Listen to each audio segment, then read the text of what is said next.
Hello दोस्तों, नमस्कार। कैसे हैं आप लोग? आई होप आप लोग ठीक होंगे और अपनी पढ़ाई अच्छे से कर रहे होंगे।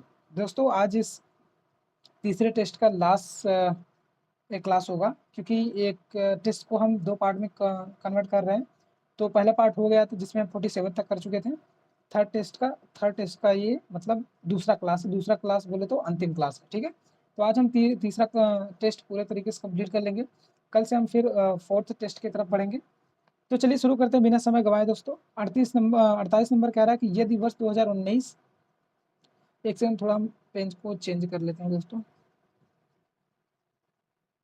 कह रहा है कि यदि वर्ष 2019 खाड़ी गल्फ यानी अ, गल्फ में कुल भारतीयों की संख्या वर्ष 2022 की, दरअसल ये क्या है कि वो डीआई था ना, आपको मैंने बताया था उसमें डीआई था। तो आप लोग उसमें देख लीजिएगा। तो उसके अकॉर्डिंग ये क्वेश्चन बनाया गया है। तो मैं टू द पॉइंट क्वेश्चन पे बात कर रहा हूँ दोस्तों, ठीक है?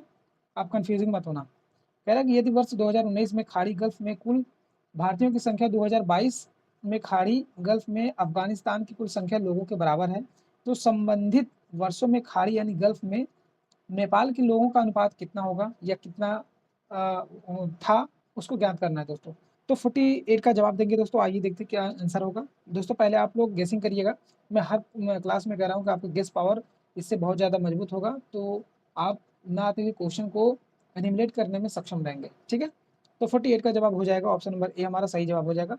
1:5 हो जाएगा, ठीक है? नेक्स्ट क्वेश्चन देखते हैं। 49 कह रहा है कि यदि वर्ष 2020 में कुल व्यक्तियों या व्यक्ति वर्ष 2021 में कुल नेपाल लोगों के 3 गुना है और वर्ष 2020 में कुल भारतीय 5,775 हैं, तो ज्ञात करें कि वर्ष 2020 में कुल भारतीयों की संख्या यानी कुल भारतीय वर्ष 2021 में कुल नेपाल लोगों से कितना प्रतिशत अधिक है दोस्तों। तो 49 का जवाब देंगे आप लोग। तो इसका आंसर हो जाएगा ऑप्शन नंबर बी, हमारा सही जवाब हो जाएगा 5%, ठीक है? नेक्स्ट क्वेश्चन आगे चलते हैं। 50 नंबर कह रहा है यदि वर्ष 2018 में अफगानिस्तान के कुल लोगों की संख्या 2340 है और वर्ष 2018 और 19 में अफगानिस्तान के कुल लोगों की संख्या या सॉरी कुल लोगों का अनुपात 45 अनुपात 88 है, तो वर्ष 2018 और 19 में मिलाकर खाड़ी में व्यक्तियों की कुल संख्या ज्ञात करना है। तो आइए देखते हैं 50 नंबर का क्वेश्चन क्या होगा दोस्तों। 50 नंबर में कौन सा आंसर सही होगा, आइए देखते हैं। तो 50 नंबर का आंसर हो जाएगा ऑप्शन नंबर डी, हमारा सही आंसर हो जाएगा, ठीक है? कौन सा? डी ऑप्शन हमारा सही आंसर हो जाएगा, ठीक है? नेक्स्ट क्वेश्चन की तरफ बढ़ते हैं दोस्तों। ऑप्शन नंबर फिर से आपको डीआई करके दिया है, ठीक है? इसको आप अच्छे से देख लीजिए, बाकी मैं क्वेश्चन करवा दे रहा हूँ, आपके सामने है। आप इसको देख करके अच्छे से अपना सॉल्व कर लेना, बाकी मैं क्वेश्चन को टू द पॉइंट करा रहा हूँ, ठीक है दोस्तों? आइए पहले हम क्वेश्चन को पढ़ते हैं। कह रहा है कि आल्टो और क्विड दिए गए हैं, कहने का मतलब जो दिया गया है, 10 दिनों के दौरान अपनी औसत गति की समान गति से एक दूसरे की ओर यात्रा कर रहे हैं, ठीक है? उसके बाद कह रहा है कि मिलने के बाद वे एक दूसरे के शुरुआती बिंदु की ओर क्या करते हैं, यात्रा करते हैं। यदि शुरुआत में दोनों कारों के बीच की दूरी 2300 किलोमीटर है, तो आल्टो और क्विड द्वारा एक दूसरे से मिलने के बाद अपने गंतव्य तक पहुंचने में लगने वाले समय का अंतर ज्ञात करना है, ठीक है? आइए तो हम डायरेक्ट अंतर ज्ञात कर लेते हैं। बाकी आप इसमें अगर क्वेश्चन लगाना चाहे तो आप लगा सकते हैं। तो 41 का जवाब हो जाएगा, सॉरी 51 का जवाब हो जाएगा ऑप्शन नंबर सी, हमारा सही एक सेकेंड, सी हमारा सही आंसर हो जाएगा, 0 हो जाएगा, ठीक है? आइए इसी के बेस पे आगे क्वेश्चन देखते हैं। कह रहा है दिए गए 10 दिनों के दौरान कार मिनी द्वारा उसकी औसत गति से 875 किलोमीटर की यात्रा करने के लिए समय में दिए गए 10 दिनों के दौरान कार स्विफ्ट द्वारा उसकी औसत गति 990 किलोमीटर की यात्रा करने में लिए गए समय के अनुपात को ज्ञात करना है दोस्तों। आइए देखते हैं। 42 के तरफ अगर चलें तो 40 नहीं 52 है दोस्तों, माफ कीजिएगा। यानी 52 नंबर क्वेश्चन के, आइए देखते हैं आंसर क्या होगा दोस्तों। 52 नंबर का जवाब देंगे ऑप्शन नंबर सी, हमारा सही आंसर हो जाएगा। क्या दोस्तों? ऑप्शन नंबर सी हमारा सही आंसर हो जाएगा। दोस्तों वीडियो अच्छा लगे तो प्लीज़ लाइक सब्सक्राइब जरूर करना। लेखपाल के लिए मैं जितना सोच रहा हूँ उतना ज़्यादा प्रैक्टिस करवा दूँ, ताकि आपके अच्छे से क्वेश्चन की पकड़ बन सके और आप एग्जाम में अच्छा परफॉर्मेंस करके आएँ, ठीक है? इसलिए मैं इस 1000 क्वेश्चनों की सीरीज में कम से कम 1 हफ्ते में खत्म कर दूंगा। बाकी आप उसको जितनी बार चाहे मल्टीपल रिवाइज कर सकते हैं। दोस्तों केवल आप ही के लिए मैं क्लास 2 बजे रात को रिकॉर्ड कर रहा हूँ, क्योंकि समय का अभाव है, फिर भी मैं चाहता हूँ कि आपके लिए मैं क्वेश्चन को इतना प्रैक्टिस करवा दूँ ताकि आपका क्वेश्चन गलत होने का चांस बहुत ज़्यादा कम हो या फिर ना के बराबर हो। ठीक है? आइए नेक्स्ट क्वेश्चन देखते हैं दोस्तों। Question number 53। 53 कह रहा है 10 दिनों के दौरान आल्टो और टियागो की औसत गति का अनुपात क्या था? तो 53 नंबर का जवाब हो जाएगा ऑप्शन नंबर बी हमारा सही जवाब हो जाएगा 25:36। ठीक है, आगे चलते हैं दोस्तों। 55 कह रहा है 10 दिनों के दौरान टियागो और मिनी द्वारा तय की गई कुल दूरी का अनुपात कितना था दोस्तों? तो 45 का जवाब क्या होगा दोस्तों, आइए देखते हैं। 45 का जवाब हो जाएगा ऑप्शन नंबर ए हमारा सही आंसर हो जाएगा। ठीक है, 18:25 हो जाएगा। उसके बाद अगर आगे चलते हैं तो फिर यहाँ पे कह रहा है कि यदि सभी कारों द्वारा 10 दिनों में तय की गई दूरी कुल यानी कुल दूरी कार ए और कार बी क्रमशः 150 घंटों और 300 घंटों में तय करती है, तो कार ए बी की औसत गति के बीच का अंतर क्या है? हमें इसके बीच का औसत निकालना है, तो हम डायरेक्ट निकाल लेते हैं दोस्तों, बाकी आप सोल्व कर लेना। तो आइए देखते हैं इसका आंसर क्या होगा। तो इसका आंसर ऑप्शन नंबर बी हमारा सही जवाब हो जाएगा। ठीक है, 61 किलोमीटर प्रति घंटा। नेक्स्ट क्वेश्चन 56 पे चलते हैं। एक औपचारिक पत्र में समाप्ति के पूर्व हस्ताक्षर और उनके नाम और नाम के ऊपर कौन सा कथन उपयुक्त में से कौन सा कथन सही है? तो आपको बताना है, 56 का जवाब देना है दोस्तों। इसका आंसर क्या होगा? इसका आंसर हो जाएगा ऑप्शन नंबर ए हमारा सही आंसर हो जाएगा, भवदी हो जाएगा। भवदी हमारा सही जवाब हो जाएगा। 57 नंबर कह रहा है कि गुजगह, फोड़ा और ससुर वैद कहावत का अर्थ क्या होता है? कुग कुजगह, फोड़ा और ससुर वैध कहावत का अर्थ क्या होगा? तो 57 का जवाब देख लेते हैं। इसका आंसर हो जाएगा ऑप्शन नंबर डी हमारा सही जवाब हो जाएगा। कौन सा? धर्म संकट की स्थिति। ठीक है, इसके बाद आगे चलते हैं 58 नंबर पे दोस्तों। कह रहा है कि खिड़की किस प्रकार का शब्द है? जो खिड़की दोस्तों है, जो हम नॉर्मली बोलते हैं खिड़की, वो किस प्रकार का शब्द है? आइए देखते हैं। तो इसका आंसर हो जाएगा ऑप्शन नंबर सी, ये दोस्तों देशज शब्द है। जो खिड़की हम लोग बोलते हैं दोस्तों, वो कौन सा शब्द है? वो है देशज शब्द। कौन सा दोस्तों? देशज। ठीक है, आइए नेक्स्ट देखते हैं। कह रहा है कि निम्नलिखित में से शब्दों पर विचार करना है। शब्दों पर विचार करना है, क्या करना है? इस दिए गए विकल्प में कौन सा शब्द शुद्ध है? हमको शुद्ध बताना है। जो शब्द शुद्ध है उसको हमें शुद्ध बताना है। आइए देखते हैं कौन सा शुद्ध हो जाएगा। उज्ज्वल तो बिल्कुल गलत है, अधोगति ये भी गलत है, विस्मरण ये सही है, और हितैषी ये हमारा ऑप्शन नंबर सी हमारा सही जवाब हो जाएगा। ठीक है, कौन सा दोस्तों? ऑप्शन नंबर सी हमारा सही आंसर हो जाएगा। नेक्स्ट क्वेश्चन देखते हैं। 60 क्वेश्चन कह रहा है निम्नलिखित में से कौन सा शब्द दोनों वचनों में समान रहता है? कौन सा शब्द है जो दोनों वचनों में समान रहता है? टू द पॉइंट हम सीधे बात करें दोस्तों, प्रैक्टिस का मतलब होता है सीधे प्रैक्टिस। ठीक है, क्योंकि यहाँ पे थ्योरी नहीं हम करा रहे हैं, क्योंकि थ्योरी में ये जो हमने आपके प्रति ये चैनल जो हमने समर्पित किया है दोस्तों, ये केवल प्रैक्टिस के लिए ही है। कहने का मतलब ये है ना कि हम लोग थ्योरी हमेशा पढ़ते रहते हैं, बट क्वेश्चन प्रैक्टिस पे ध्यान नहीं देता है। इसलिए हम चाहते हैं कि पिछले एक सीरीज भी चल रही है जो यूट्यूब चैनल पर आपको मिल जाएगी, वो लूसेंट की है, जो एमसीक्यू बेस पे है, जो ग्रीन वाली बुक है एमसीक्यू, उसमें टोटल एमसीक्यू में कम से कम 10 से 15,000 क्वेश्चन है। तो उसकी सीरीज अलग से चल रही है, टॉपिक एंड सब्जेक्ट वाइज। आपको अगर करना है तो आप प्लीज़ चैनल पर जाइए और वहाँ पर एक एक चीज़ आपको मिल जाएगी। ठीक है, उसको प्रैक्टिस कर डालिए, आप उसके बाहर से कहीं नहीं आएगा, क्योंकि उस बुक में कम से कम जितने एग्जाम मेरे ख्याल से सभी एग्जाम को सम्मिलित किया है, तो उससे बाहर से आने की कोई गुंजाइश ही नहीं है। बस एक बार विश्वास करके आपको उसको करना है। ठीक है, तो 60 का जवाब क्या होगा दोस्तों? आप लोग जवाब देंगे।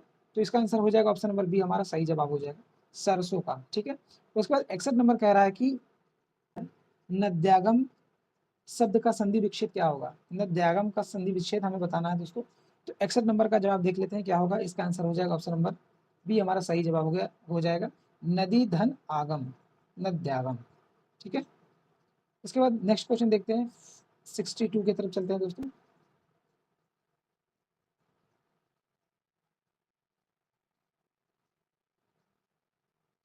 62 कह रहा है कि जो कभी लोकप्रिय होता है उसका सम्मान सभी करते हैं, इस वाक्य का सरल वाक्य क्या होगा?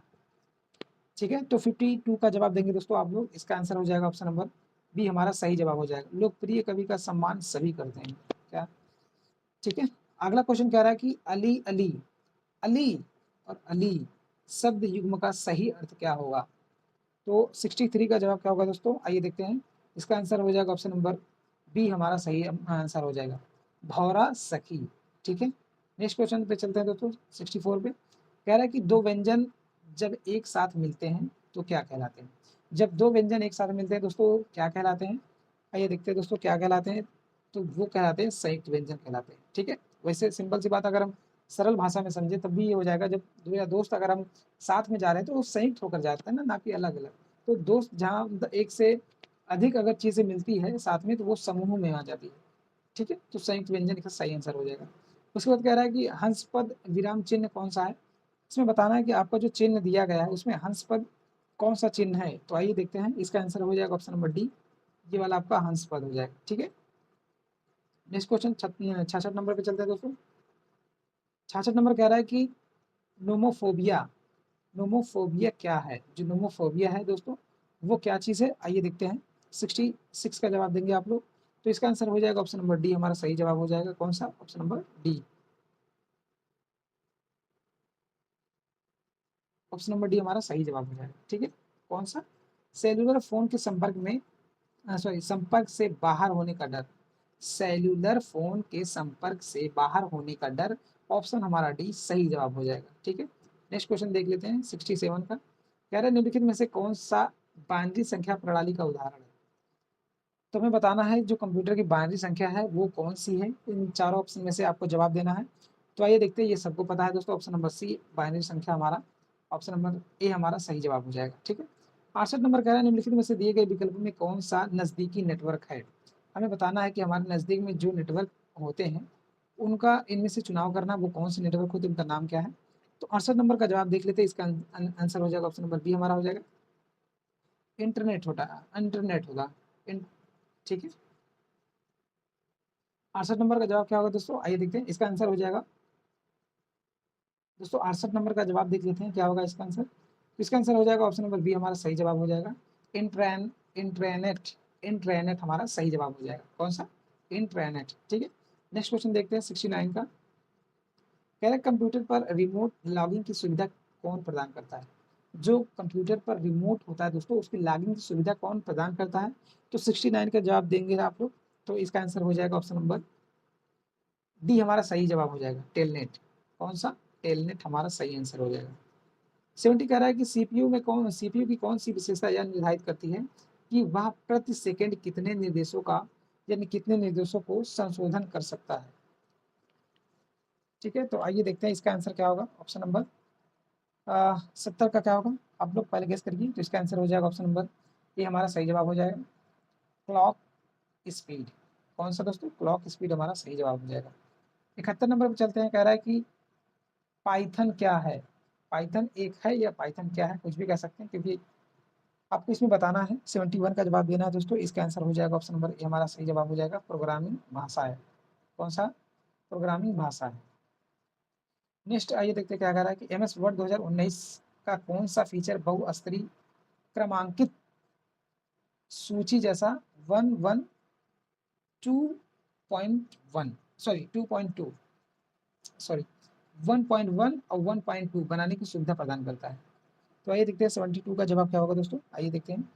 तो इसका आंसर हो जाएगा ऑप्शन नंबर सी हमारा सही जवाब हो जाएगा, define new multi level list. Define new multi level list हमारा सही आंसर हो जाएगा। ठीक है, नेक्स्ट क्वेश्चन में चलते हैं।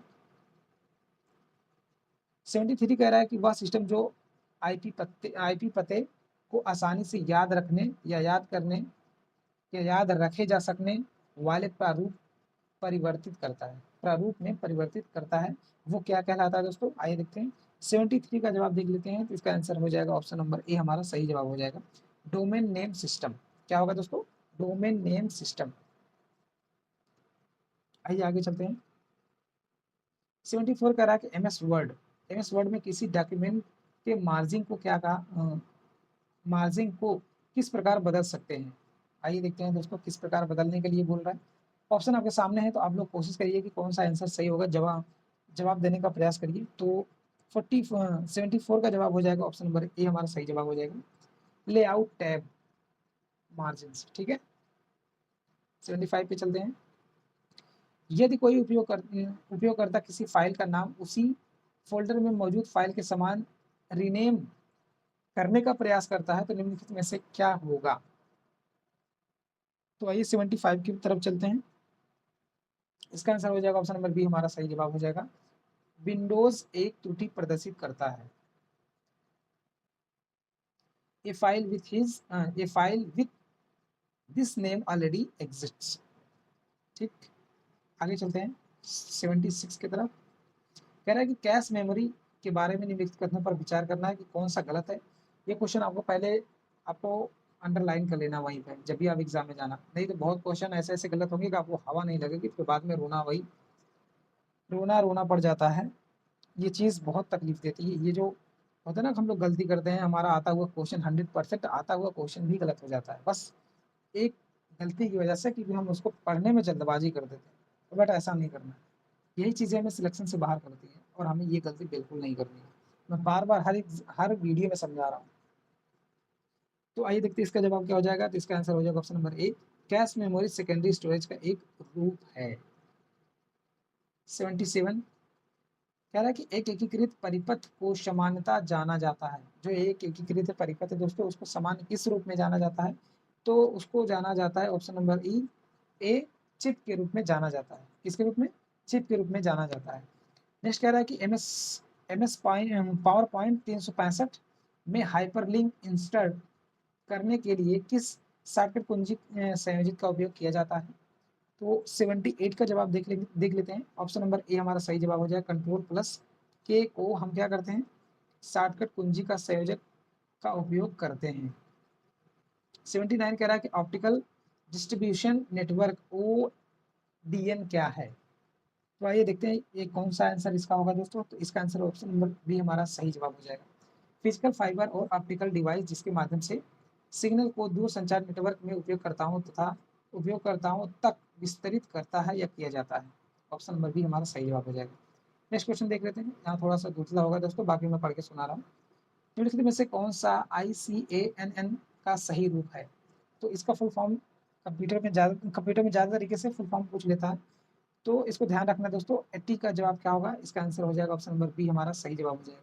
The internet corporation for assigned names and numbers, इसका सही जवाब हो जाएगा। ठीक है, आगे चलते हैं 81 पर। कह रहा है कि संगीत शिक्षा प्रदान करने हेतु उत्तर प्रदेश में स्थापित प्रथम या प्राथमिक संगीत विश्वविद्यालय कौन सा है? तो 81 का जवाब देख लेते हैं। इसका आंसर हो जाएगा ऑप्शन नंबर ए हमारा सी हमारा सही जवाब हो जाएगा। ठीक है, सी हमारा सही जवाब हो जाएगा। इसकी स्थापना हुई थी 1926 में हुई थी, इसको याद रखना। आगे चलते हैं दोस्तों 82 का। 82 को देखते हैं। कह रहा है कि ठुमरी के संदर्भ में निम्नलिखित में से कौन सा कथन सही है? ऑप्शन ए कह रहा है कि ठुमरी की उत्पत्ति उत्तर प्रदेश से हुई है, और बी कह रहा है कि ठुमरी सुगम एवं आकर्षक है। तो आइए देखते हैं, इसमें कथन वाले क्वेश्चन है, तो इसका जवाब क्या होगा आइए देखने का प्रयास करते हैं। तो दोस्तों इसका आंसर हो जाएगा ऑप्शन नंबर सी हो जाएगा, यानी ए और बी यानी एक और दो दोनों सही है। ठीक है, इसके हिसाब से ऑप्शन नंबर सी हमारा सही जवाब हो जाएगा। 83 कह रहा है कि निम्नलिखित में से कौन सा सुगम सम्मिलित नहीं है? तो आइए देखते हैं दोस्तों कौन सा सुमेलित नहीं है। 83 की तरफ चलते हैं। कह रहा है कि इसमें से कौन सा सुमेलित नहीं है? 83 का जवाब देख लेते हैं। तो इसका आंसर आइए देखते हैं क्या होगा। विंध्याचल मिर्जापुर में है, जी हाँ बिल्कुल सही है। हस्तिनापुर मेरठ में बिल्कुल सही है। देव शरीफ बाराबंकी मेला यहाँ पे लगता है। श्रृंगवेरपुर जो है फैजाबाद में नहीं है। ये क्वेश्चन, ये ऑप्शन नंबर डी हमारा गलत है, यानी हमें गलत बताना है। तो इसका आंसर ऑप्शन नंबर डी हो जाएगा। ठीक है, 83 का जवाब क्या होगा? ऑप्शन नंबर डी हमारा सही जवाब हो जाएगा। ठीक है, नेक्स्ट क्वेश्चन देखते हैं। 84 नंबर कह रहा है कि अर्जुन बाद नहर से उत्तर प्रदेश का लाभान्वित जिला कौन सा है? तो अर्जुन बाद से जो उत्तर प्रदेश का कौन सा जिला लाभान्वित होता है, उसको लाभ पहुंचता है, उन्हें पानी का सहारा मिलता है, पानी से हमें लाभ ज़्यादा मिलता है, वो कौन सा जिला है हमको बताना है। 84 का जवाब दोस्तों हो जाएगा हमीरपुर डिस्ट्रिक्ट हो जाएगा। ठीक है, हमीरपुर में ज़्यादा लाभ यानी ज़्यादा लाभान्वित करता है। 85 कह रहा है कि उत्तर प्रदेश में दिया सलाई उद्योग का प्रमुख केंद्र कौन सा है? तो ये आपको देना है दोस्तों, यूपी स्पेशल का, यानी यूपी जो जीके है वहाँ से क्वेश्चन पुट अप किया है। तो आई 85 का जवाब देख लेते हैं दोस्तों, ये हो जाएगा बरेली हो जाएगा। ठीक है, दिया सलाई, आप इसको ट्रिक से याद कर सकते हैं। दिया होता है ना, दिया जलता है, तो बरेली मतलब बरना यानी जलना, तो आप इसको लिंक करके आप याद कर सकते हैं। 86 कह रहा है उत्तर प्रदेश में 2024-25 में राज्य घरेलू उत्पाद में कृषि एवं संबद्ध क्षेत्र का योगदान था लगभग, लगभग कितना है? 86 का जवाब देना दोस्तों, आइए देखते हैं। इसका आंसर हो जाएगा ऑप्शन नंबर बी, हमारा सही जवाब हो जाएगा। क्या? 25.8%। ठीक, इसके बाद चलते हैं आगे। 87 पे चलते हैं, कह रहा है कि उत्तर प्रदेश में पहला तैरता सौर ऊर्जा संयंत्र निम्नलिखित में से किस बांध पर बनाया जाना प्रस्तावित है?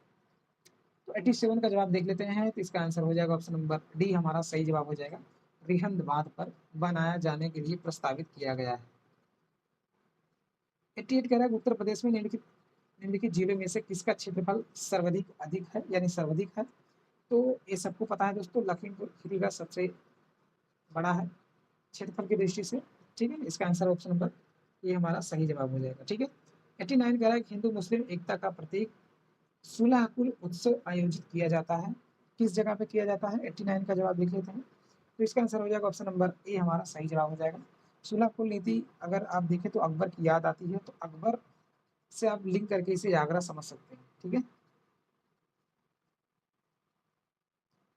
उसके बाद कह रहा है उत्तर प्रदेश में किसान समृद्धि आयोग का गठन किस वर्ष में हुआ था? किसान समृद्धि आयोग का गठन किस वर्ष हुआ था? 90 का जवाब देख लेते हैं, इसका आंसर हो जाएगा ऑप्शन नंबर बी, हमारा सही जवाब हो जाएगा। कौन सा दोस्तों? बी हमारा सही जवाब हो जाएगा, 2017 में। ठीक है, उसके बाद चलते हैं, कह रहा है कि 91 कह रहा है कि उत्तर प्रदेश में पूर्वांचल एक्सप्रेस वे मार्ग निम्नलिखित में से किस नगर से नहीं गुजरता है? तो किस नगर से नहीं गुजरता है दोस्तों, आइए देखते हैं। तो फैजाबाद से गुजरता है, जी हाँ बिल्कुल। आजमगढ़ से गुजरता है, जब आजमगढ़ से गुजरता है तो जाहिर सी बात है महू से भी गुजरता होगा। तो ये हमारा बस्ती से नहीं गुजरता। कहाँ से? बस्ती से नहीं गुजरता है, तो ऑप्शन हमारा भी सही जवाब हो जाएगा, हमें गलत बताना है। ठीक है, आइए देखते हैं आगे। 92 कह रहा है 2011 की जनगणना के अनुसार उत्तर प्रदेश में साक्षरता दर 2001 से लेकर 11 तक की जो वृद्धि हुई है, वो कितने परसेंट की वृद्धि हुई है आपको बताना है। तो ये वृद्धि हुई दोस्तों 11.42% की जो हुई है वृद्धि हुई। ठीक है, नेक्स्ट कह रहा है कि उत्तर प्रदेश में प्रमुख लोक नृत्य कौन सा है या कौन से हैं? हमें उत्तर प्रदेश का जो लोक नृत्य है उसको बताना है। 93 का जवाब देना है दोस्तों, इसका आंसर हो जाएगा ऑप्शन नंबर बी, चारकुला कर्मा पांडव। चारकुला कर्मा पांडव इसका सही जवाब हो जाएगा। आगे चलते कह रहा है कि उत्तर प्रदेश के राजकीय चिन्ह नहीं है, हमें नहीं बताना है। तो 94 की तरफ चलते हैं, इसका आंसर हो जाएगा उत्तर प्रदेश का राजकीय चिन्ह नहीं है, वो है दोस्तों मोर। ये राष्ट्रीय हो जाएगा। ठीक है, इसमें पूछा है राजकीय हो जाएगा, इसलिए ये गलत जवाब हो जाएगा। तो इसके हिसाब से हमारा आंसर ऑप्शन नंबर डी सही जवाब हो जाएगा, जो कि गलत पूछा था, हमें गलत बताना है। 95 कह रहा है कि उत्तर प्रदेश में प्रथम बायोटेक पार्क स्थापित किया गया कहाँ पे दोस्तों? 95 का जवाब देंगे आप लोग, तो जाहिर सी बात है ये सबको पता है, लखनऊ में स्थापित किया गया। कहाँ पे मेरे भाई? लखनऊ में। ठीक है, नेक्स्ट क्वेश्चन देख लेते हैं। 96 कह रहा है कि निम्नलिखित में से कौन सा अभ्यारण्य सुमेलित नहीं है? आइए देखते हैं। हाँ, तो 96 का आप लोग देने का प्रयास करिए। तो देख लेते हैं, समस्तपुर जो है वो दोस्तों कहाँ है? रायबरेली में। सभी लोग राय बनाते हैं, ये चीज़ ऐसे याद कर सकते हैं, जब सभी लोग मिलते हैं तभी राय बनाया जाता है।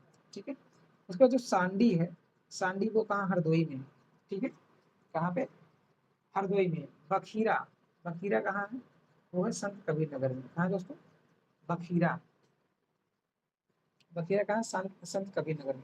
नवाबगंज में है, जो नवाबगंज है वो प्रयाग में नहीं है, वो दोस्तों वो कहाँ है? वो उन्नाव में है। ठीक है, वो उन्नाव में है। इसका जवाब सही आंसर हो जाएगा ऑप्शन नंबर बी, हमारा सही आंसर हो जाएगा। ठीक है, नेक्स्ट क्वेश्चन पे चलते हैं। 97 क्या कह रहा है? 97 कह रहा है कि उत्तर प्रदेश में मिड डे मील कार्यक्रम का आरंभ किस वर्ष किया गया था?